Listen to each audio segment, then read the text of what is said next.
And it sounds so silly to people who haven't experienced anxiety or panic or phobias. They can listen to this and be like, you have a phobia of puke? Get over it. Being a new mom is so challenging that it can isolate you sometimes because you don't have time to do anything except clean up after this little cute monster. Actually, eating disorders are the second most deadly mental health condition in this country, second only to the opioid crisis. This has real effects on people. There's also this tiring piece where you're just so mentally drained that giving them what they want, like, okay, go play your video games. Okay, go on your iPad just to have that hour rest. So many people who struggle with anxiety are very afraid of their bodies. What is my body going to do? Is it going to give me a panic attack? Is it going to make me throw up? Is it going to make me feel like I can't speak or I can't breathe? Knowing that the body is going to have different reactions, but we can start to handle that. We can start to accept that.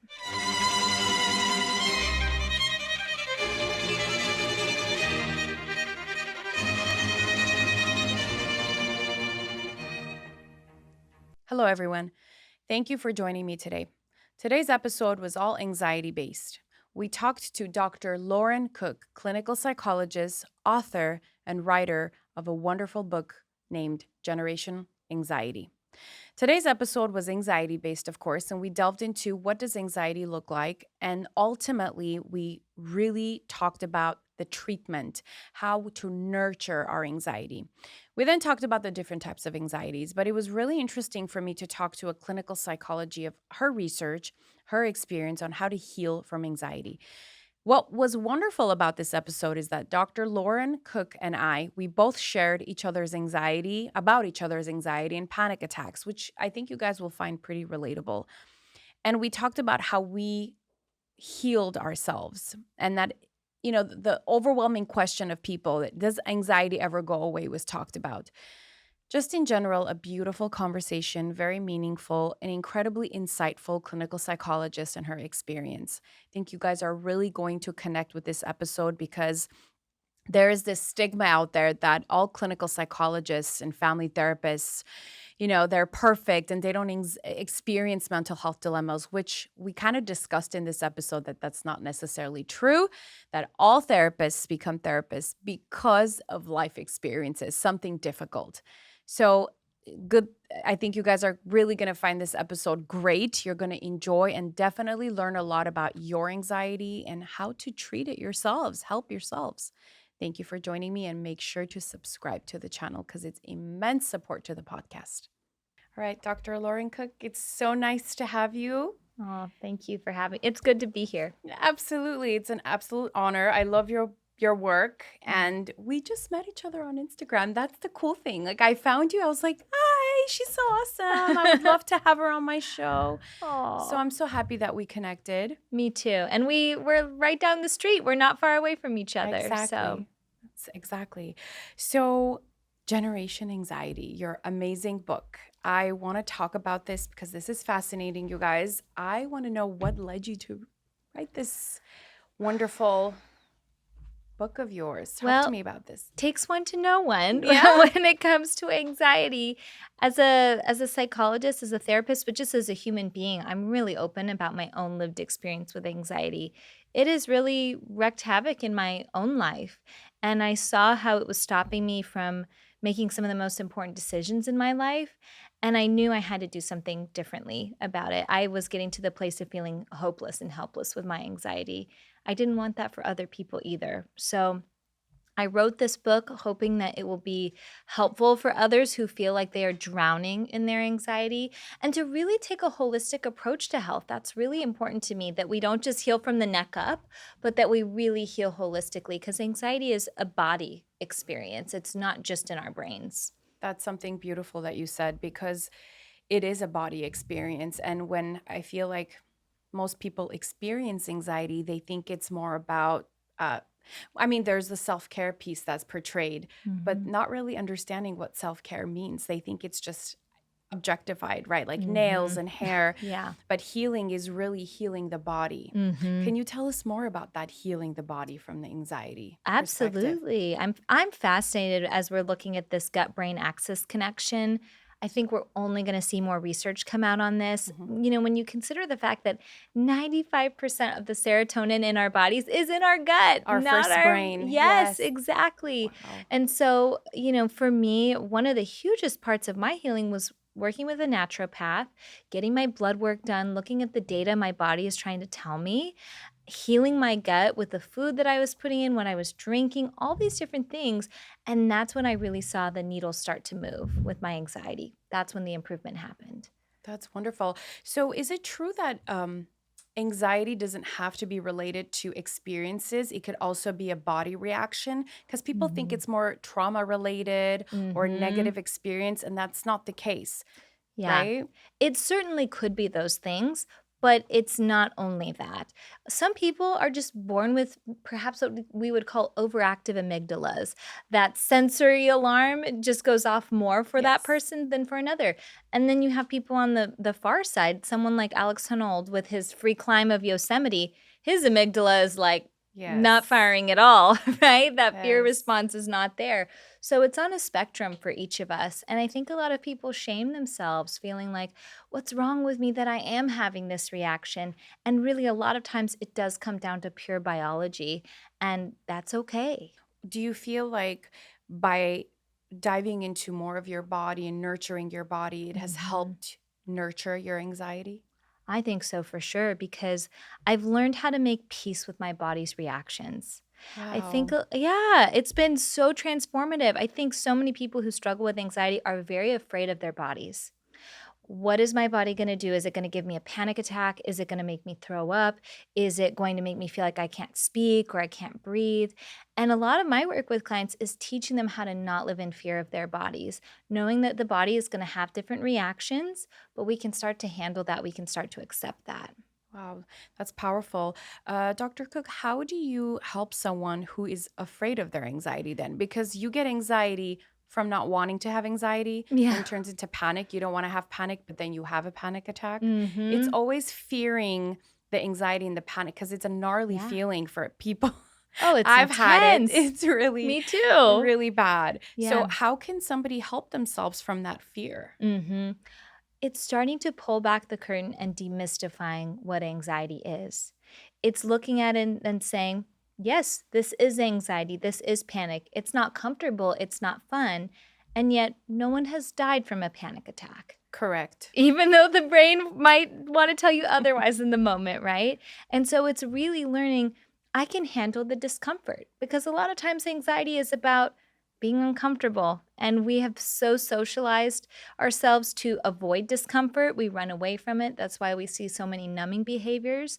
But if we can really teach folks to sit with discomfort, then they quickly start to see, oh, it's not pleasant, but I don't have to let this derail my life either. Does that take time? Oh, it does. It does. Mhm. And it takes trust. I'm always sharing with my clients, it's like I'm asking you to do a trust fall with me, right? And I'm going to be here to catch you. But people are so afraid to loosen the grip on their anxiety because they feel like their anxiety is a protective, preventative factor. Mm. It's helping me stop the panic. If I allow these things to happen, then I'm really going to fall into chaos. But what my job is helping folks see that it's not chaos that awaits the release, it's liberation. It's getting your life back. And the key here is not necessarily waiting for the anxiety to go away. I think that's where people make a misstep. Wow, yes. They think they can stop their anxiety or they can make it, disappear. I provide the reality of you may be living with anxiety. It may ebb and flow at different points in your life, and that's okay. If we can start to make peace with that, that's when we can start to get our life back. I find it so difficult to find peace with anxiety. It's one of I mean, I've struggled with it for a long time. I've had panic Mhm. attacks for a long time, Uh-huh. and it's really difficult to accept it, but it's also ultra hard to find peace with it. How do you Mhm. think that from watching this podcast, people can learn or at least partially understand to make peace with their panic attacks and anxiety? I'm glad you bring that up because it does feel like such an internal wrestle. And I think sometimes we can feel like we're failing in some way if we can't make the panic go away. But I think if we can give ourselves so much more compassion, honestly, treating ourselves as we would our own children, parenting our inner child. If our child were to have a panic attack, how would we respond? We would hold, we would not shame, we would embrace. And yet I think a lot of times when we have panic as adults, we finger wag at ourselves. Yeah. What's wrong with you? You need to get a handle on this, get a grip. And that just amplifies the distress. But if we can hold ourselves and say, it's okay, you feel anxious right now, it's not fun, it's not pleasant, and this sensation will pass, that really starts to de escalate it. It's talking to ourselves in our most loving voice. Absolutely. I love that. Um, Going into, I think, a lot of children nowadays, I mean, the anxiety with teenagers is pretty intense now. Mm-hmm. And when I'm looking at it with a more stronger lens, I'm finding that it's this body image. Mm. Um, what do you think is really happening with this? Because it's real. It And is. the judgment of oneself, because again, anxiety, yes, it's the nurture of body, past experiences, but also social media has done a pretty wonderful job causing teenagers with severe mental health issues. I mean, this comparison of bodies coming up. Mm-hmm. Um, and I was watching one of your lives. Something interesting that I was listening to is every 52 minutes, Yes. a life is lost due to an eating disorder. Yes. Hugely concerning. And I think a lot of people are surprised when they hear that statistic that actually eating disorders are the second most deadly mental health condition in this country, second only to the opioid crisis. This has real effects on people. And, I think one of the misperceptions too is that people think an eating disorder looks like a young girl who has anorexia. Yes, That may be the case, but a person can be struggling with bulimia. A person can be struggling with binge eating disorder, which is actually the most most common, common. Yes. and eating disorders look so different kinds of bodies, different ages, different genders. Like we could get into a whole conversation of how many men are going undiagnosed with eating disorders and body dysmorphia. So we've got to start talking about this more. I'm really excited to start seeing some shifts happening in this space.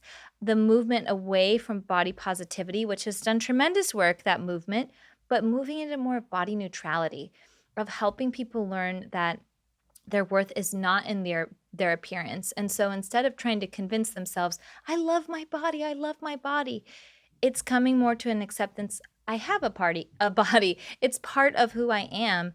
It's not all of who I am. And I think that's really important for young adults, especially because I see so many of my clients attach their worth in their appearance Hmm. rather than their character, what they have to offer the world, what they're doing in their lives. I'm hoping we can really start to break that chain that worth is so deeply rooted in appearance. I agree with you. Dr. Cook, from the two therapists sitting in front of each other talking about a serious issue that's happening Mm-hmm. in our state. What are the steps that parents can take, or what are some steps parents can teach, guide their children so that this issue doesn't arise? Mm-hmm. Because children are very vulnerable. Mm-hmm. From 11 to 12, there's cell phones. And Mm-hmm. they have access to Instagram and TikTok, and there you go. There it starts. So, what Yeah. advice would you give parents? Like, what can they guide or what can they teach their children? What is a good preventative? Yeah. Yeah. So, two things here. One, as parents, we have to be mindful of how we talk about our own bodies. I hear so many parents, and I have to catch myself too, where we wake up in the morning, oh, I look so tired. I look so ugly today. I need to lose 10 pounds. XYZ. Our kids are hearing this. And so we have to catch ourselves with our self talk. That becomes their self talk.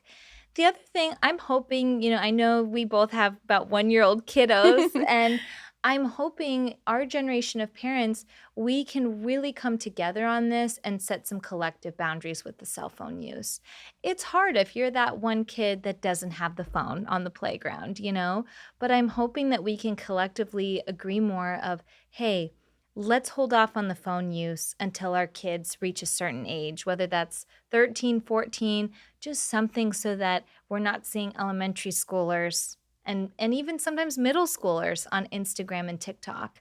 I really think we've got to come together on that and set some boundaries. I was just seeing a great interview that Dr. Becky Kennedy did, one of my favorite parenting psychologists with Oprah, and she was talking about set boundaries with your kids now when they're little so that when they are, a teenager and they're asking for a phone, that's not the first time you're setting a boundary, but you're setting boundaries in place all along the way so that when you say, hey, there's limits on the cell phone use, it's not such a shock to their system. Parents are afraid to be parents nowadays. Yes. And I talked to a very good friend of mine, and he was on the show, Father Mashtots, and we talked about this, that this generation is controlling parents. So why do you think parents are afraid to be parents? I mean, what's your opinion on this? Because you're right. It's enforcing those boundaries when they're little, but there's such fight back. So how do you deal with that? Oh, I love that you bring this up. I think it's really, really important. And I'm all for gentle parenting. Do not get me wrong. I think it's really important to validate our children's feelings. And bringing in the both and, we love a good dialectic, also setting those boundaries. Now, why is that? I'm a millennial. Many millennials are entering parenthood or have for some time. We are the people-pleasing generation. Yeah. We are the achievement generation. We want to make everybody else happy. We want that gold star.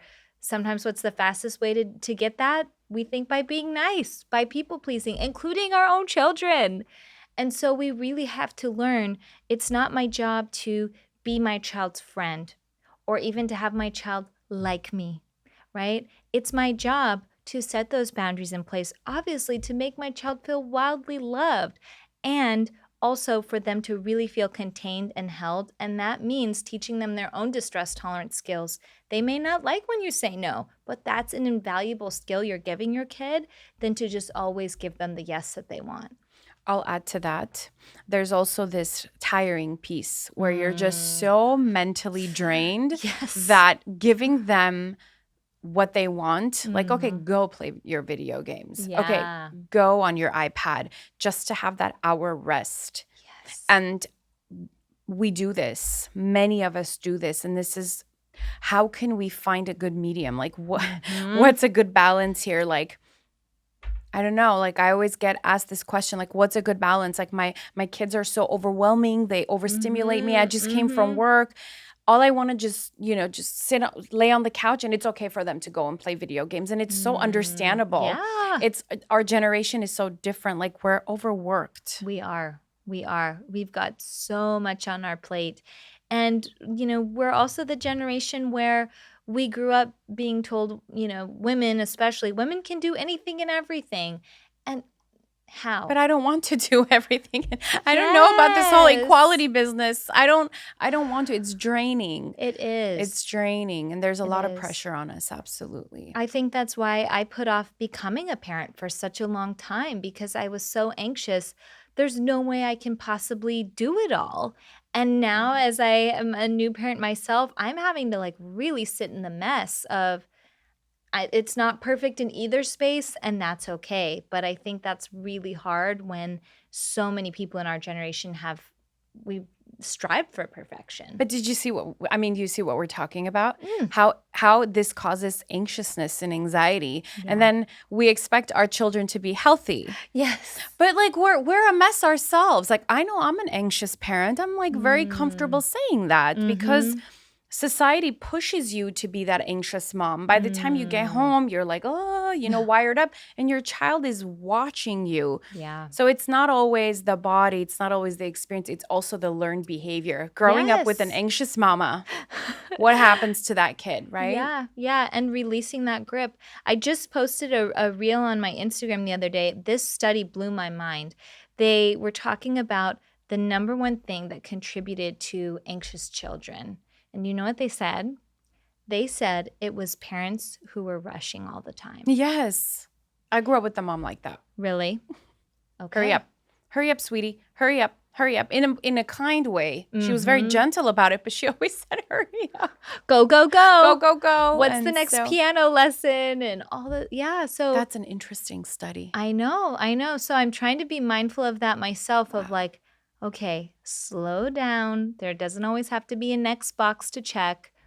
Just be. But that is way easier said than done. Yeah.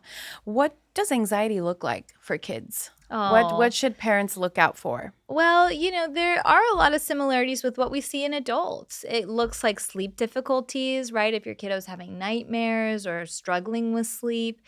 Irritability is a huge piece of Mhm. anxiety that people don't think about. Same thing with irritability and depression. So if you notice that your kiddo's really struggling to self-regulate, they're really getting angry, they're hitting, or they're getting really inward, they're getting really silent and not communicating with you, those can be some cues.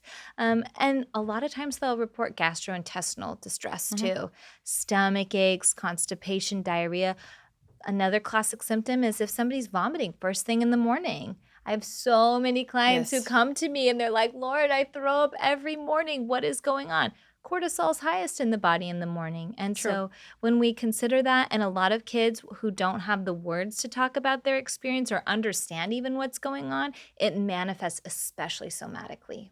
You know what's interesting to me? Children as young as 7 years old experience these anxieties and they never tell their parents Yeah. about it because they I don't know. understand it. Yeah. And then they grow up and then it's pretty severe Yeah. when they grow older. Yeah. So how can we help, since that is the what is it, the first anxious parenting, or what did you say it was, rushing your kids all the time? Yes. Mm-hmm. What can we do about that? Like, obviously calm it down a little bit more, but what are Yeah. some other steps as a clinical psychologist you think we can do Yeah. to not rush our children? Well, we often have the itineraries. I was also seeing a reel the other day of a mom who mapped their day at Disneyland like down to every 10 minutes. And there were so many comments that were like, this is too much. This is too intense.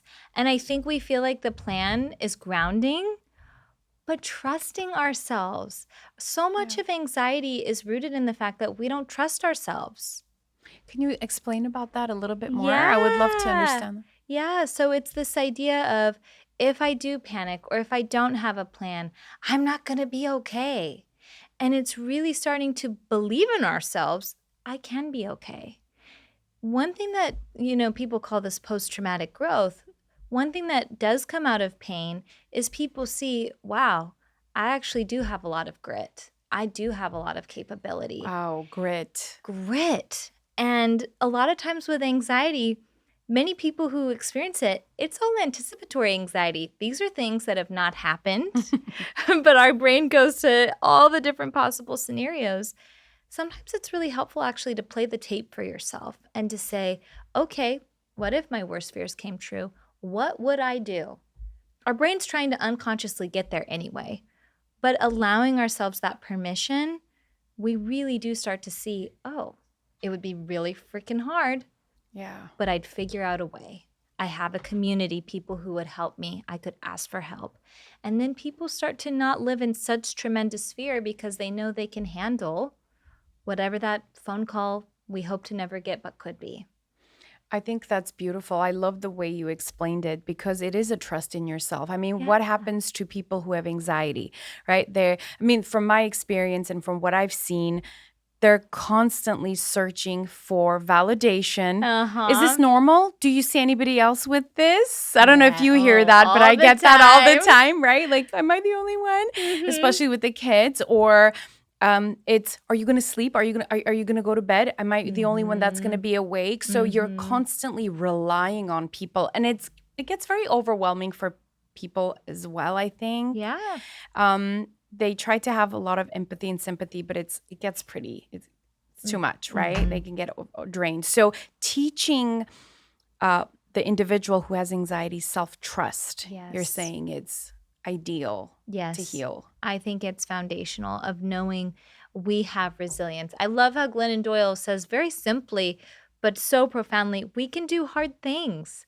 And so much of anxiety is learning I can do hard things. I've seen that in my own life, working through my own panic attacks, working through my own phobia, emetophobia, which is a phobia of vomit for people who are like, what is that? Yes. It's really learning I can get through hard things. And I love helping my clients see that too, because they get their life back when they start to tap into that belief.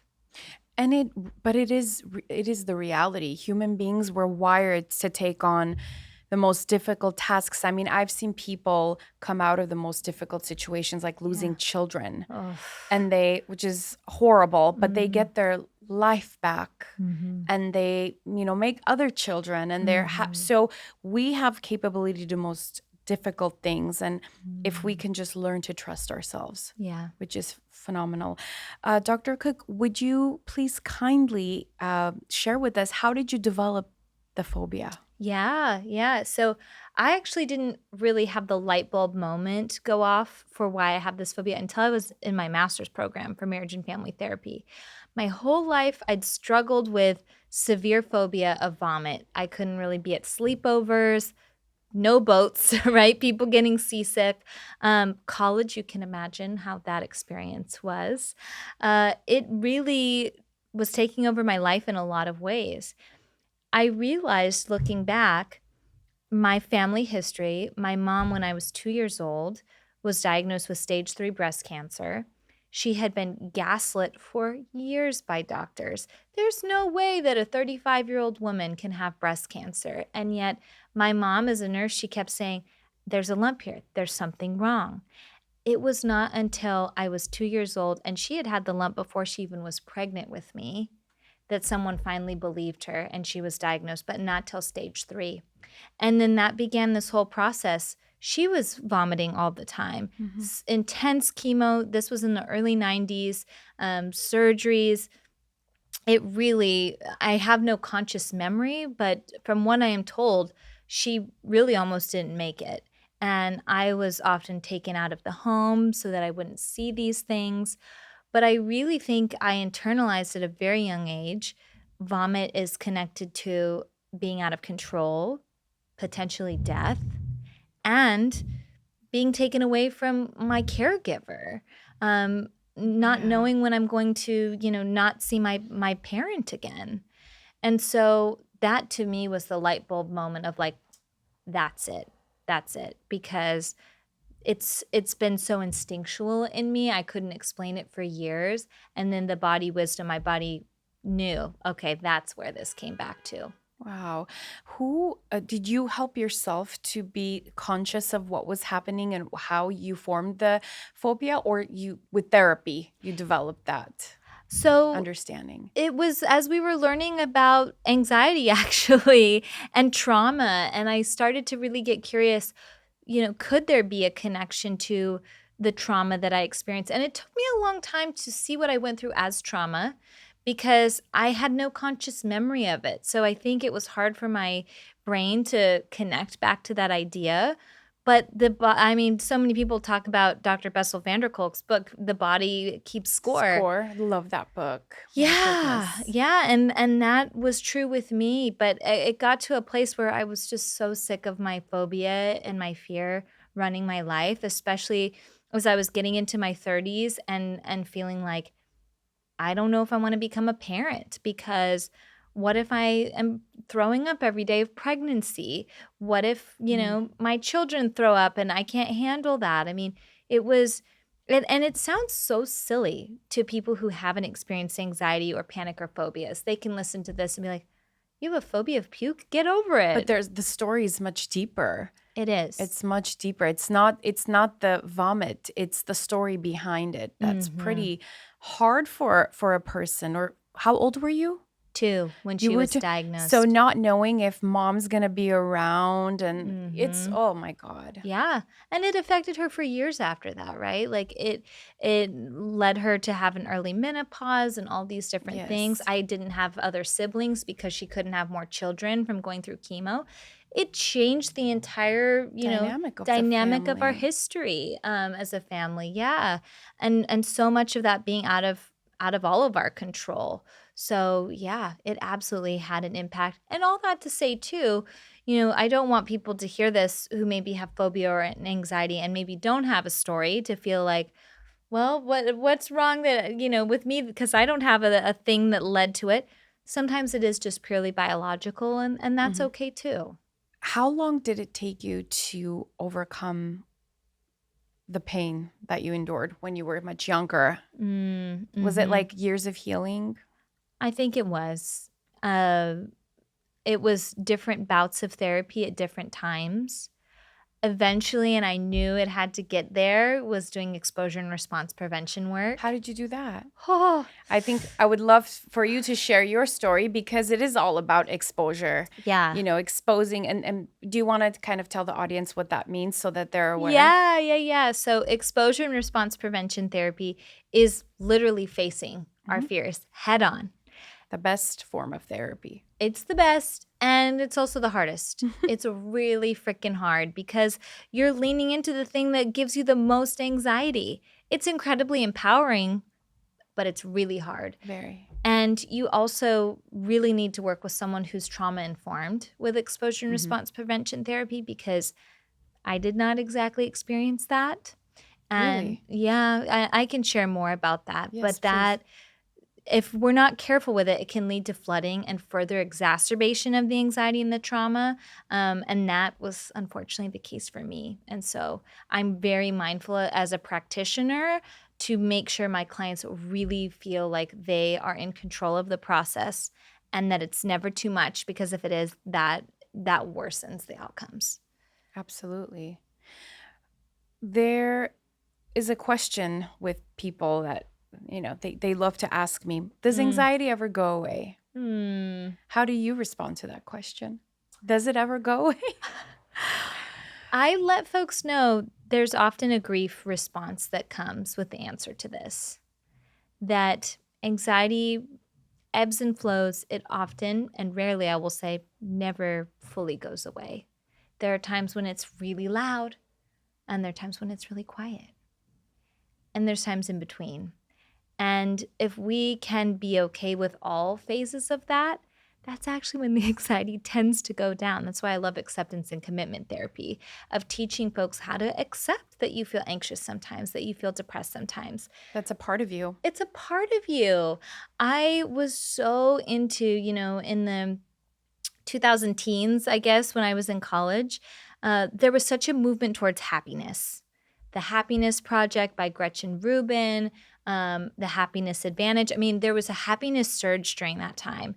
I ate it up. I loved it. I even had a brand just called the Sunny Girl, and I would speak about happiness with people. But I think the problem in that is that we really bought into this idea that we should only be Be happy. happy. Yep. And then we feel like Spoiled something's thinking. wrong. Yes. Yes, It's exactly. not very smart to train our brains like that because, hardship No, happens. It's out there and you just never know. exactly. It's great to be happy sometimes, but it's okay to be anxious other times too. And in fact, both can coexist, I would say, because a lot of people get into this all or nothing thinking. I can only be happy if I'm not anxious or if I'm not sad. And actually, there can still be a lot of joy intermixed in our lives, even when we are feeling overwhelmed or we're feeling sad about what's going on. What about the people that love to distract themselves? I mean, I'm sure you've met Mm, people that just cannot have a quiet moment because as soon as there's a quiet moment, anxiety creeps up, thoughts creep yeah. up. What advice do you give people like that? They're just constantly, I have to have something to do with whether it's cleaning, cooking, meetings, and it's like never a Mhm. moment silently because they're afraid. Yeah, they're afraid to sit with They're afraid to themselves. sit with themselves, yes. Which as Mhm. therapists, we say that you got to sit with that. But then Uh-huh. it's like, sit with what? Who wants to sit with this feeling? What Mhm. can you share some thoughts about that? Yeah, and a lot of people feel like feelings aren't productive. Hmm. And there's certainly my culture. Yeah? We're not very good with feelings, Mm. we're learning. We're doing a pretty good job learning, but Mhm. how do you Mhm. how do you teach somebody to sit with those unwanted feelings? Yeah. It's a practice where we slowly build up to it. And I think body work is a great way to access this, right? Because it feels hard to just be in our brains. But if we can find ways to slow down the body, whether it's with a yoga practice or a mindfulness practice, or I even just joined recently a matrescence group. Have you heard of this word matrescence? What is that? I had never heard of this, and it blew my mind because we talk about adolescence all the time, Uh-huh. but matrescence is the journey into motherhood. What? I know. I'm like, that's like one of the most important things we go through in our lives, and yet I feel like most women, we've never heard this word. Being a mom, it's such a life-changing experience. I think Yes. but that is wonderful because it does. I mean, like, this is such a harsh way of saying it, but part of you dies when you become a mom. It's like, bye to that Lauren or bye to that Edith. You're not single Yeah. anymore. You're not a wife. You're a mom. And Yes. you're stuck taking care of this Here you go. for the rest of your life. Like, they depend on you to live. Yes. If that's not difficult, I don't know what is. It's such a huge identity shift. Very. And finding community with other people who are in a similar season as you, I think is so nice for slowing down. So even in this matrescence group last night, we did a guilt release exercise together. That's so nice. It was, we I like wanna lit join little, that group. you should join. I'll give you the information. I would love to. And we lit our little pieces love of paper on fire with our guilt written down, and it was a release. Or we did an adornment exercise of like really It's cherishing. almost like very shamanistic. Yes. Let's burn the guilt. Uh-huh. I had a therapist try that with me when I was younger. It was so awesome. It's Yeah. actually really helpful. We all felt like the lightness, of like, Shamanistic, yeah. So things like that, I think are really helpful to slow down and settle in. It's nice to do it with other people sometimes when we can. Yeah. Do you feel lonely sometimes as a mom? Oh, that's such an interesting question. No, actually, but I think it's because I have had an opposite reaction. I'm more the mom you were just describing a few minutes ago of like busy, go, go, go. Yeah. I joke, half joke, I've never dated so many women in my life. I like pick up moms when I'm like out to eat, like, you're a mama, like, let's be friends. I love that. That's so funny. Dated so many moms. But I love dating moms too. Yes. It's like it brings a whole new group of people. You want to date me? I want to date you. I like you. Yes. So things like that. Oh my God, that's the funniest thing I've ever heard. There you I go. love that. There you go. We're gonna set up a date after that. Yes. But in that way, I feel like I've maybe sometimes overcompensated, where I am maybe so afraid of being alone that I'm like, okay, let me have a walk with another mom on the books and go to my Toddler and Me class and all these different things. So I think that has been a little bit more of my challenge of like slowing down. Wow. And taking the time. That's so light on the heart though. I love that because yeah, being a new mom is so challenging that it can isolate you sometimes because you don't have time to do anything except clean up after this little cute monster. Mm-hmm. So I love that. Yeah. What was the program called? Oh, there's so many. The group called? There's Toddler and Me. There's the Matrescence group. Matrescence? Yes, that's with Village Birth here in the Pasadena, Los Angeles area. Is it in person? Yes. We meet once a month. In Pasadena? Yes.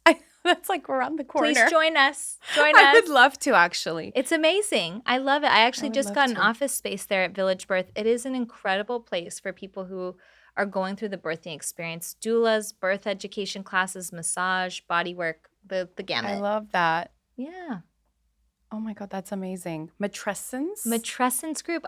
It blew my mind. I'm sorry, I'm still processing that because that's the coolest thing ever. I know. I'm very happy that they're doing this. Is great for postpartum. Yes. That's great for postpartum. It's been huge for me. And I think it's so interesting that the idea of that, like, that should be so commonplace. But we don't know about it. Can you believe it? I know. As like professionals, we should know. I didn't. Wow. Same. I'd never even heard of that word. Yeah. I wish I knew this.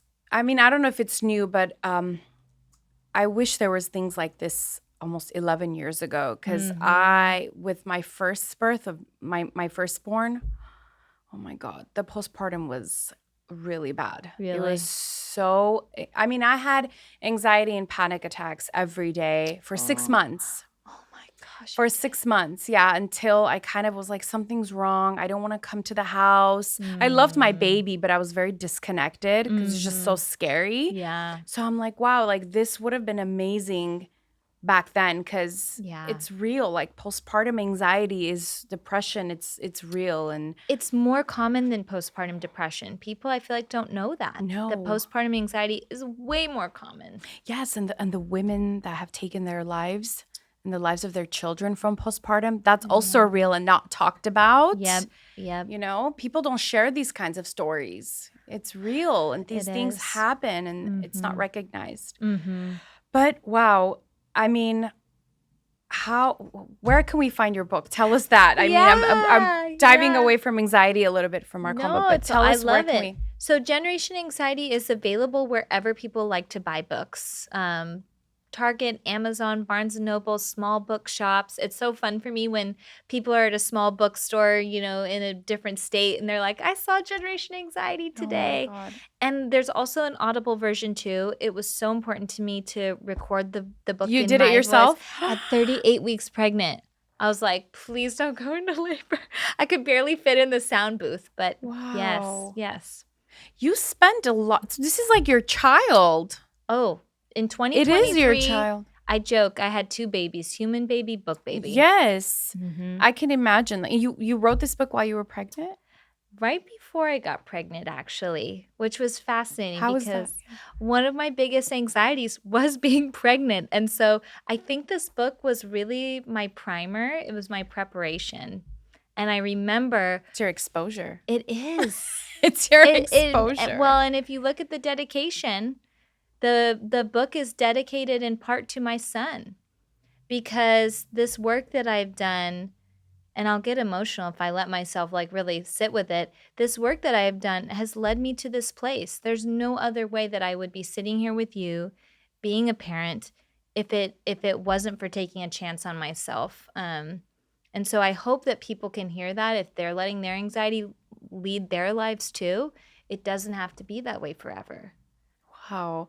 I You are such a prime example of when, because I could just imagine all the difficulty that you experienced, but being able to actually overcome and challenge yourself and Yeah. have a child and write a book like that, that is so powerful. And it shows that how resilient we are and we have grit. Yes. That grit piece is so beautiful. And I think that Mhm. if every single person watching this that's struggling with anxiety can see how special they are Yes. and how strong they are, I think a lot of people would overcome those panics and anxieties. I think so too. They'd get their life back. And that's my biggest wish for people is that they don't wait for their anxiety to go away, but they no longer allow their anxiety to decide the decisions in their life.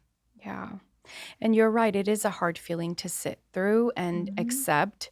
But what other choice is there? Other than Suffering? regret. And I mean, is that the second option? How stinky it would be to like live in that life, right? You become such a bitter person, Yes. resentful and not very cheerful. I mean, what Well, does it do when you don't accept it? life becomes very safe. You do maybe avoid some pain, but you also avoid the freaking beauty of life. Is life safe though? No, no. And that's so hard to accept. There's a chapter towards the end of the book because so much of anxiety really boils down to this fear. And we're going deep for a second here, this fear of death, this fear of the end. You know what I always say? And that's so interesting you brought that up. The scariest thing is that, but we're never afraid of that, right? Like, why aren't we thinking about that on a daily basis? Think about it. Like, it's Mm-hmm. so scary. Like, we're all going to die one day. Yeah. We're not afraid of that. We don't have anxiety of that, but we have anxiety of what if I go on this interview and I fail? Or what if I have a baby? Or I'm not for by all means, I'm not, saying those things don't matter. Yes, there's all types of anxieties and we're scared of it, Mm-hmm. validating every single person. But the biggest, scariest thing that's like Mm-hmm. waving at us, we're like, yeah, whatever. Yeah. And we're so afraid of these other experiences. Well, and I think for a lot of folks, it is such a deeply unconscious fear, this fear Yes. of the end, or this fear of pain and suffering, of loss, right? Because it's not just death of ourselves, it's death of the ones that we love and care about most. Wow. It's Yeah. fascinating. You look at something like separation anxiety, right? This fear of not being with our loved ones. People think it's like the little preschooler clinging to the parent's pant leg. No. There's adults who are literally scared. Yes. I'm like that. It's the most common. I'm It's like that. commonly diagnosed, actually, more so in like college age Mhm. students than little kids. And so many people are petrified. What if something happens to my parent? What if Yes. something happens to my partner? Yeah. That lack of control is so hard for people to Very, sit with. very hard. Does that mean that parents should take it easy on the kiddos? I mean, like, is over nurturing does that? How do you prevent a child from being, or an adult from being anxiously attached to a parent, that separation anxiety? Oh, it's funny talking about this now as a parent myself, because before I was a parent, it was like full acceptance, go out in the world, live your life.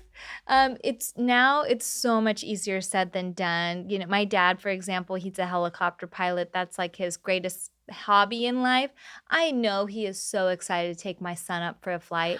And I'm like, But I understand your no, worry of you are yeah. not getting in that plane. Or like, even, we've got a wedding this weekend. My husband and I are going. My son's staying with my folks. I don't like being on a plane, with my Yes. husband, and Yes. my son is left behind. That's a little bit of an exposure. It's accepting that there are things in life, in fact, many things that we can't control, and we still have to live our lives. We can't box ourselves in. Our world gets so small if we give in to every anxious whim. That's not a very fulfilling or fruitful life. No. And it is so teaching our kids a message that they can't live bravely. That to me would be a disservice to my son Wow. if he did not feel like he could challenge the boundaries and stretch himself. So we've all got to lean into that discomfort a little bit and let our Yes. babies fly out of the nest. Absolutely. And this goes for any type of anxiety. And we'll finish with this because I know we're running out of time a little bit. And I know you have a family to go to, Oh, but absolutely we'll finish with that. Every single person that is struggling with anxiety is, the way to overcome that is with this living with this exposure, yeah. constantly exposing yourself to the most difficult things and being okay with that. Not Yeah. necessarily comfortable, but looking at Mhm. what that would do to you if you didn't experience Yes. Mhm. Mhm. That's so living. beautifully said. Yeah, live your life even though it's uncomfortable and it's scary.